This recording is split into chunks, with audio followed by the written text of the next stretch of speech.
لو لسه متخرج جديد أو جديد في سوق العمل ركز معايا.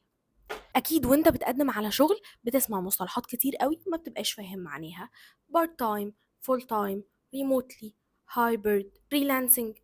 طب يعني إيه الحاجات دي كلها؟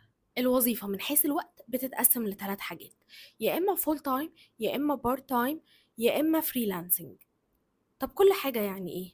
فول تايم يعني دوام كلي، يعني 8 ساعات في اليوم، 5 أيام في الأسبوع ويومين أجازة. أو في شركات وحشة بتخليهم 6 أيام في الأسبوع وبنفس الراتب. إنما البار تايم بتبقى 8 ساعات في اليوم، بس بتكون 3 أيام بس في الأسبوع، أو 4 ساعات في اليوم لمدة 5 أيام أو 6 أيام. يعني البار تايم بيبقى تقريبا نص الفول تايم. طب الفريلانسنج بقى يعني إيه؟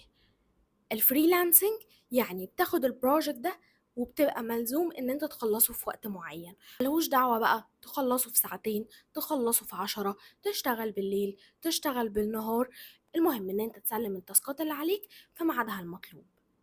اعملوا لي فولو واستنوا بارت 2 عشان تعرفوا باقي المصطلحات اللي ليها علاقة بالوظائف وتبس اند تريكس ليها علاقة بالماركتنج.